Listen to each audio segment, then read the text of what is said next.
Good morning guys, how you doing? No, it's not Zac Efron from High School Music. It's me, Master Smurf. I've just had a wet shave, that's all. I know it's an easy mistake to make. Do you know what? Isn't it annoying when you click on a video because the thumbnail says something like plastering or something like that, and then the guy's just sitting there going on about something completely opposite or different or no relation at all to what the video entitlement is. And I'm afraid that's what I'm going to do to you today. So, from doing these videos, I quite enjoy, because I used to put my own music on them, I quite enjoy now going through the YouTube audio library of copyright-free music and selecting some really good ones. I did put quite a bit of effort into finding something that's different on there. And yesterday I was looking through some stuff and I just I stumbled upon this guy, and his name is Mark Curran, and he appears to be, and I'll give you a clue to what I'm going to lead up to, he seems to be a bit of a Pink Floyd fan, I would say. So what I've done, I've selected a few tracks that he's put up there, and I've dropped them into the video. Now I'm going to set you guys a quiz task. I want you, he's been very clever, they're very similar to some well-known Pink Floyd songs, tracks, and what do you want, Kathy? I've fed you already. It's the most irritating cat. Cat, you know you're not supposed to be up there, didn't you?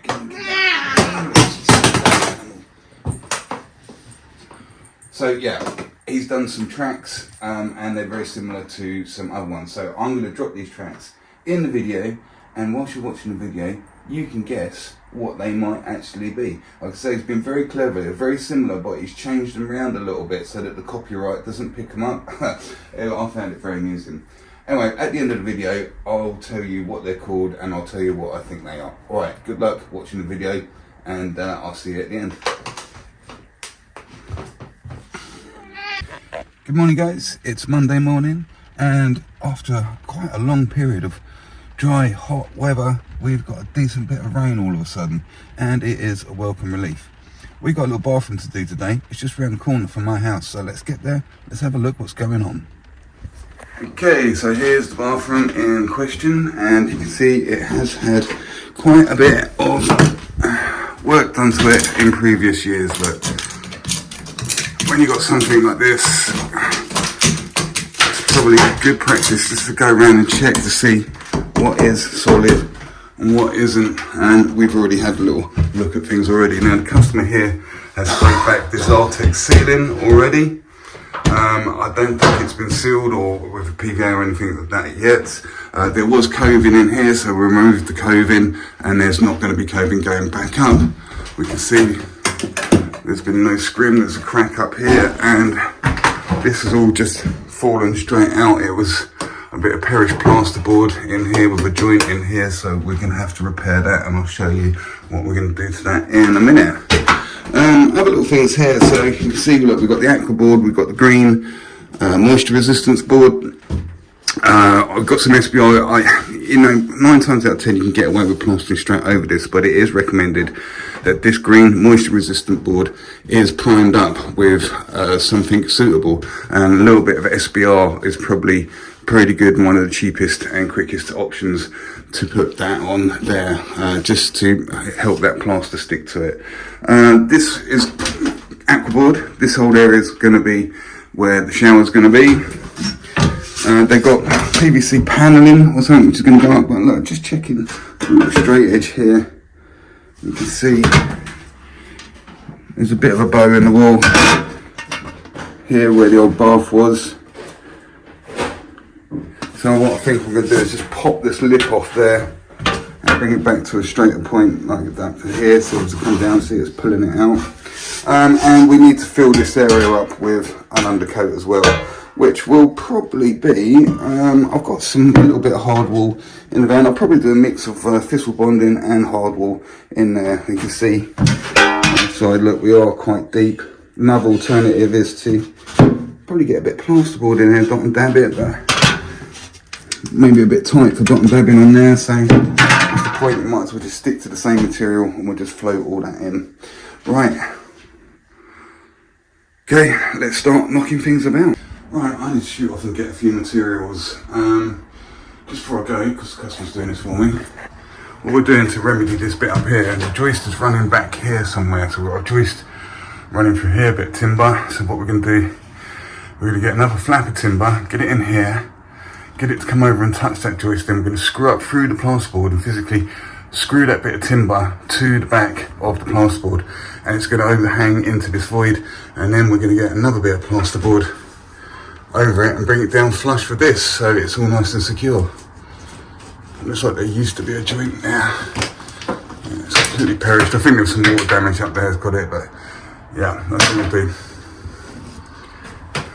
Okay, so I'm just at a point now, because we're still messing around with this and the customer's in here helping me. We're just putting some scrim tapes up, which is this stuff, if you don't know. It goes on any plasterboard joints, anywhere there could possibly be a crack. Okay, so yeah, just looking at this now. So this used to have coving on, let's see, and this was the old coving line. And so, look, we can see what's happened here at some point. So this looks like it was probably the original plaster when it was done. Then it looks like it's had a coat of Artex, and then it's been plastered over the top again. Same as this ceiling there.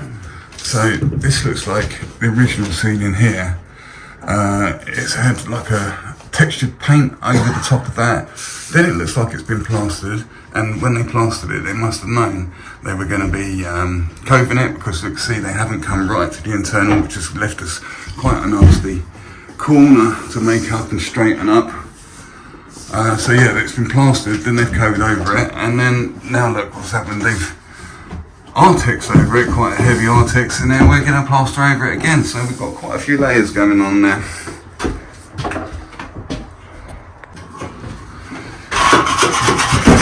It's all a good trim back. It's got high points. You can see that depth we need to make up there inside. It's easy to see this way. There we go, look, you see that.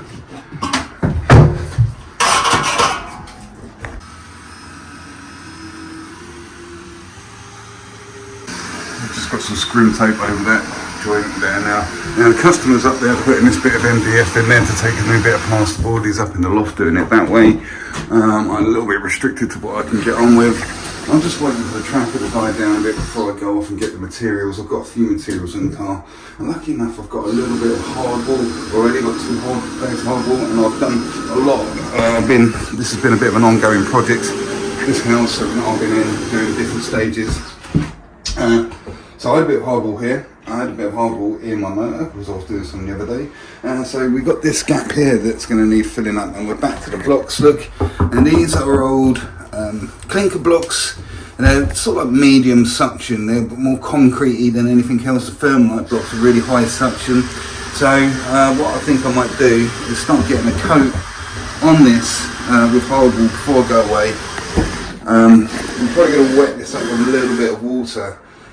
Because hardball likes a bit of suction, and there's going to be a bit of suction there, and I don't want to kill it all down with SBR on that, because when you put hardball on, it takes a long time for it to pick up. So I'm going to get a coat of hardball over this before I disappear and go and get materials, and hopefully by the time I come back it'll be ready to put a second coat on and bring it out to the level we need it.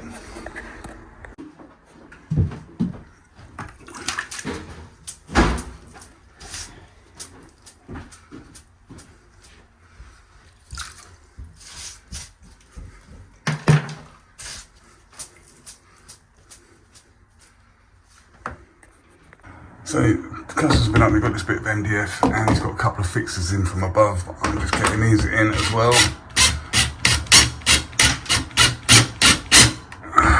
So it bites this, because remember this bit of MDF is coming back to here, hitting the joist, and then we're going to get another bit of plasterboard over this, pulling this down, and hopefully giving it a nice flush finish that we can plaster. We just certainly can't plaster onto fresh air. Okay, so we've got that little bit of plasterboard up there, and it's much more sturdy than it was previously. Okay, so now I'm in a position to get this on. This is originally sand and cement that this was. It's just been patched up in a few areas with some gypsum products. So a couple of bits of fireball here, just knocking around in my van. I'm going to throw a couple of handfuls of multi-finish in there as well, just give it a little bit of stick and speed it up a little bit. And yeah, get a coat on this next.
just went and got some materials in about 20 minutes or so, and in that time this is pulling in nicely under the suction. So what we need to do, we're going to give it a little bit of key and buff up the surface with a thing called a devil float. It's quite a large one, has screws in the end that protrude out, and they cause little lines and hold the float flat on the wall. Might need a little bit of water there just to help it out.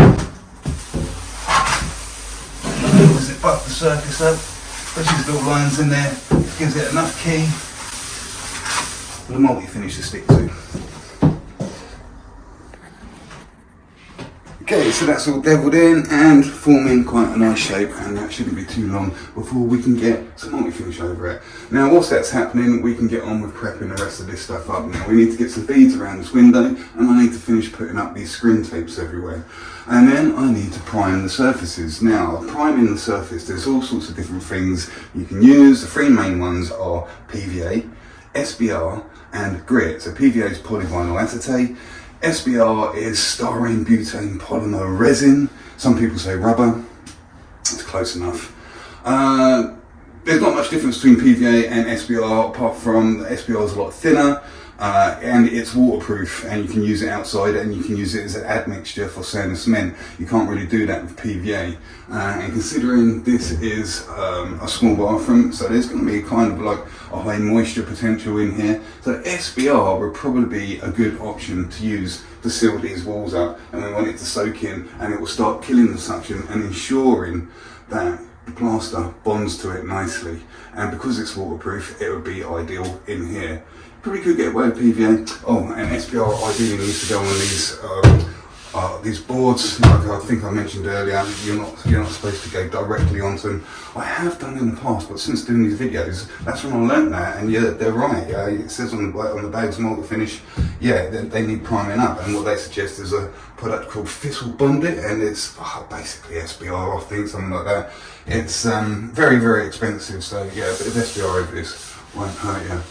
PVA, maybe a little bit dodgy for bathrooms, but once the plaster's on, and if the paint is done and you paint it with like a proper bathroom paint, that should give you a good barrier and stop any moisture getting through into these surfaces. So yeah, right, let's crack on with it, shall we? Okay, putting beads up. Number of ways you can do that as well. What I tend to do more often than not is put them up like this. So, I've got a nice edge there, coming into here, and then I'm not using a tape measure. I am eyeing this in and making the cut where it needs to be, and then with the tin snips like so. Just trim that. This is the edge that we need to worry about. It comes off, and you might get a tiny little bit of a pimple there. You just roll that round, or if you want to be pedantic, take a file to it or something. And then more often than not, I'd say I'm using a stapler to get these things up. Now, a stapler is good in this position because the walls are so brittle. Trying to get a nail in there is going to be very difficult, and you're going to keep rupturing the plaster, and you won't get a good stick. And these staples are struggling to get in there a bit, but we're getting them to pinch, and then all I need to do really see them home, crush them flat there, so I'm not in that angle, it's a very small room. Crush them flat with your hammer. If it was going straight onto plasterboard, that wouldn't be an issue, they'll go straight through.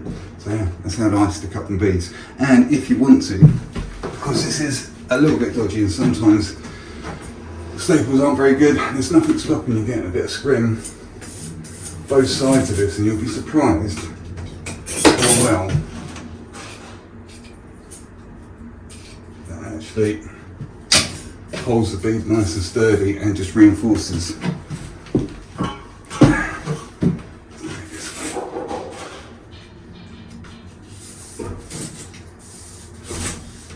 And of course then when you PVA, that glues them up there as well. So there we go, we're pretty much ready to rock and roll as far as beading on this window goes. If you are a DIY guy or brand new to plastering, this works really well. What you need to be careful of is making sure that none of this edge here splays over this. This is the visible bit. And also making sure that your corners really do meet up really nice, because if there's a slight deviation there, when you come to plaster, your trowel will judder across it and cause a line, and that will be quite tricky to get out of. It'll be annoying. So yeah, make sure all these corners match up really nicely and everything is behind this part of the bead. Okay, here is our priming agent. SBR, if you're using SBR, put that on neat. If you're using PVA, you need to water that down quite thin to like a single sort of cream consistency, because we want that to really soak into the surface rather than just dry and leave a skin on top of the surface. We want it to actually go into this dry porous plaster and create proper roots rather than just sitting on the top.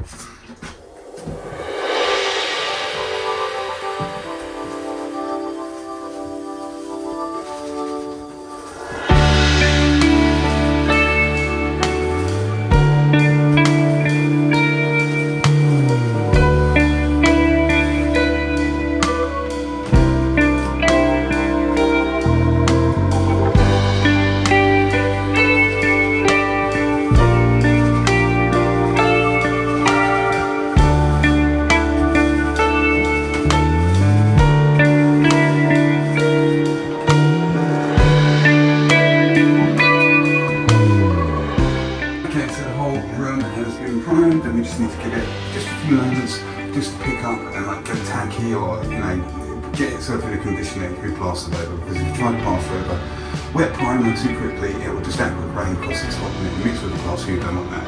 So we want it to really kind of start pulling in. Shouldn't be too long at all, and not in this weather, and it gives me time to get my buckets out and multi-finish and stuff like that out there. By the time I've done that, it'll be ready. Okay, so we're in a position to get some plaster going on. I'm going to knock up around about a bag, get a start at the top, get the ceiling on for sure, and then I'll pick off some walls. I'm not sure exactly how I'm going to hit it. It's kind of on the cusp. You could kind of like, if you wanted to, throw it all on in one. Even when it's small, it's quite awkward and you'll be chasing yourself. And plus, I'm not quite happy with how hard this has gone, so I really want to give these two walls here, which had that hard wall on it, a little bit more time. So we're going to get the ceiling on, maybe some of this board get round, and I can't hit that wall. Literally, it'll be the ceiling, this, and this wall. So that's a wall with hard wall on it. And we'll see how we go with that, and maybe before that's all gone off, we'll just break the hit up into two bits, as long as that gets off. Right, let's get it.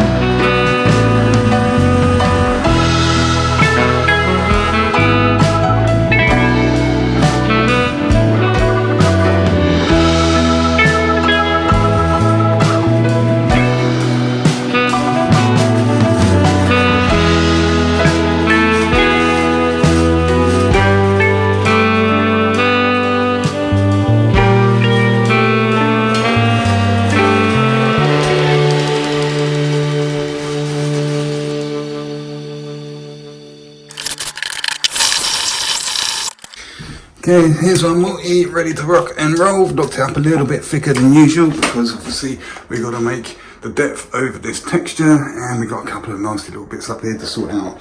My hawk is 16 inches. That is a 20x5 carbon steel trowel. I use it all the time. I really enjoy using it all the time. It's pretty much the only trowel I use.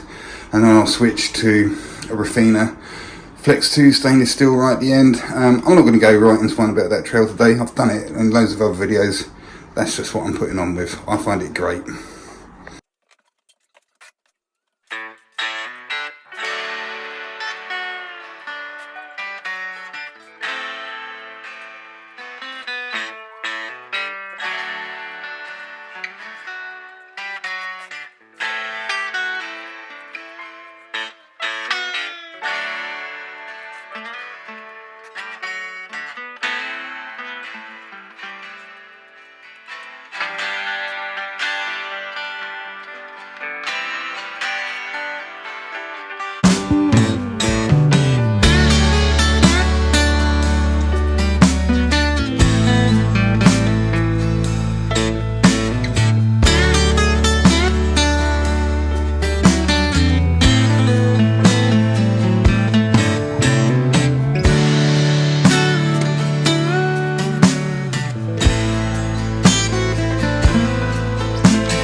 so the first coat is all on using that big trowel, and I forgot to mention there is a unit going across here and it's going to come up to here somewhere, so we don't really need to get too far down there. So we're going to turn straight back round with the 20x5 carbon steel trowel and flatten all this in, leaving this wall with the hard wall on it, which is picking up, and then this wall with the hard wall on it, which is picking up. Right, so we've just been around and flattened everything in, and you'll notice this keeps happening when you go and right at the ceilings. You get little air bubbles and ripples and stuff like that.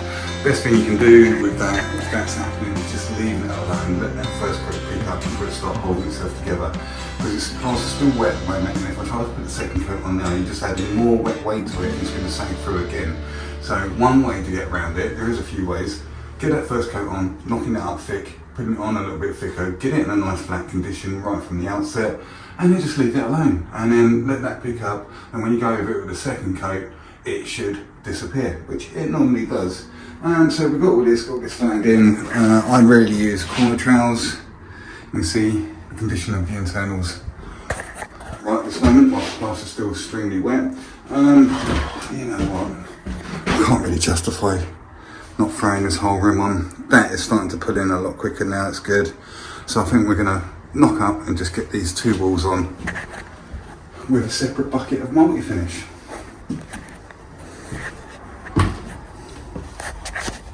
Okay, so only just now from that first bucket of multi that we knocked up, I've just washed all the residue around, and I'm keeping the dirty water in there because everybody knows mixing fresh plaster into old plaster or dirty water speeds up the setting time slightly.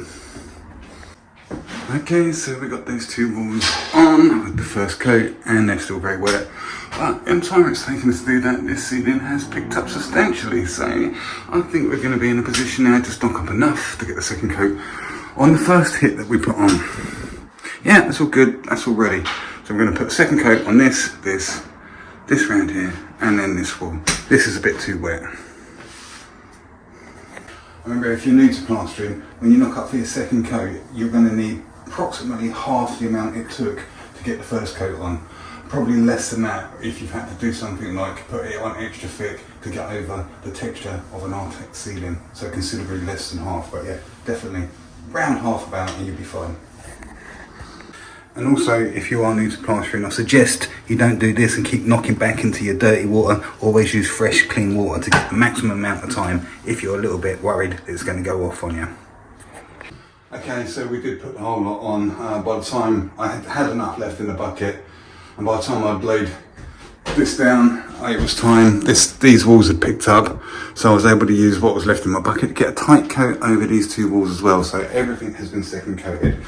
So remember, we knocked up one bucket and we put the ceiling on, we put this on, we put this on, we put this on, we put this, and we put the window reveals on. Then we flattened that in. Then we knocked up another bucket of gear, and then we put this wall on, and we put this wall on. Then I knocked up another bucket of gear, and I put the second coat over everything. So because these walls went on a little bit later, they're going to hold back and they're going to be in time with me. I can work around the room. As long as I don't talk to you guys for too long right now, I can work around the room and I'll be moving around as it's setting, okay? So I'm going to get back on the ceiling and we'll start flattening this in. I haven't flattened anything in. This is exactly how the second coat's gone on.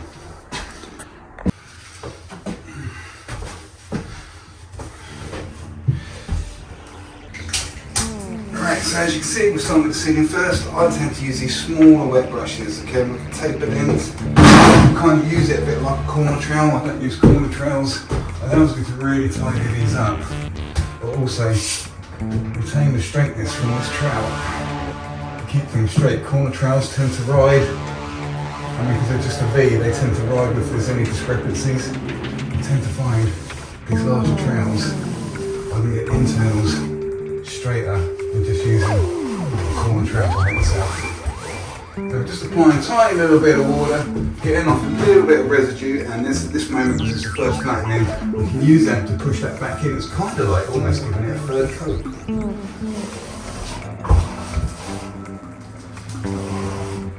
Remember, we're concentrating on getting things flat right at the moment, not necessarily smooth.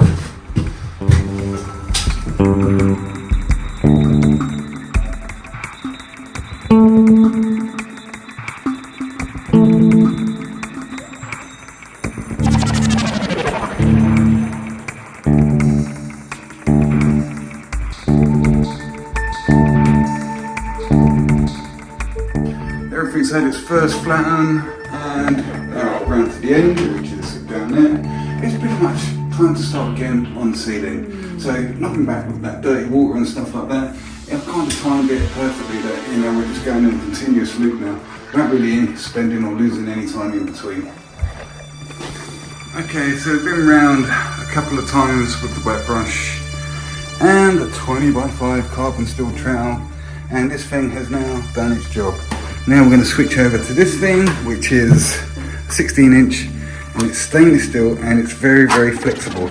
And what this is going to do is really close the ceiling in and polishing it off. So all the time we've been using that 20x5, we've been dealing with flatness, and this is going to start bringing some smoothness into it and really close that surface in and give it that little sheen that everybody loves to see on fresh new plaster. So there we go, guys, we're just about done in here. Trimmed out. Oh, well, I assume that's just one light. That looks like that's probably an extractor fan. Oh, I've missed the socket. Where's my thing gone? Where's it gone? Literally just had it a second ago. Ah, there it is. I'm putting things down and losing them. What I tend to do is just use this old pointy trowel. It does a pretty good job at cleaning them out, as long as you don't let the plaster go off too much, and then it might crack and be a little bit difficult. I've also gone around the bottoms like this and just trim, because you get a chance to curl the bottoms of the walls out slightly, to trim all that off, and that's going to need sweeping up. So yeah, remember, I never ever use a corner trowel. I prefer not to use them at all, and we get really nice straight internals, I find, by not using them and just using that trowel, literally that 20x5, to keep things in control. And then right at the very end, I mean, look at that, you can see the light there. Just take a little inch brush like so, but a decent quality one, and just gently, so that you don't leave brush marks. Just rounds off that internal just a tad, but it makes it really nice and quite seamless. You can see that we're going right into the corners there.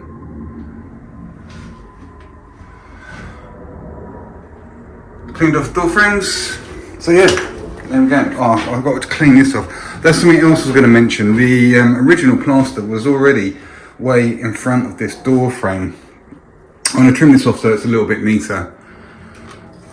But what I suggested is, because we've got this door stop here, what you can possibly do is get that, cut that down, put the door step on, and bring it out flush here, so that when your architrave comes on, okay, your architrave is going to start back here, and then your architrave is going to come back and cover this line. But you'll be able to get the fix to this door stop here. See, it's a lot thinner. On this side, they've actually used a bit of architrave, look, as the door stop. So yeah, put that, one of these on there, trim it back, get your architrave, it's going to go, and then your architrave, the back of your architrave, this will be the back of your architrave, will sit a little bit, so it will be just out here, just a tad. So all we need to do then is get some filler with a scraper, and once you've painted it, and run a scraper up it and just fill the back of the architrave and have the discrepancy there. That seems to be the best way to get around something like this when the plaster is that proud of the door frame, and there's just nothing you can do about it unless you hack it all off and go back to the brickwork. But that's not really a viable option in a lot of cases. So there we go.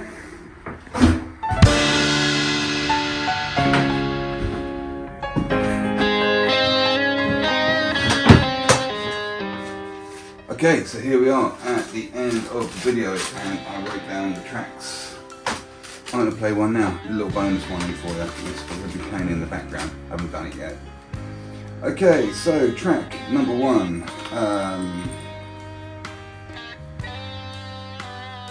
Sorry, I got confused, that's nothing to do with what I was writing. Track number one, which comes up the first one. This guy has called it Cash. It's obviously money, isn't it? Yeah, Pink Floyd Money. Track number two. Now, it took me a little while to place this one, and it's actually, he's called it Ordinary Men, and that's what gave me the clue. And the Pink Floyd track is Us and Them, I believe. This one is easy. Track number three. He's put Swimming in a Fish Bowl. I mean, I think that's what caught my eye, I think. That's why I started looking at this guy, because of that one line there. So that obviously is Wish You Were Here, yeah?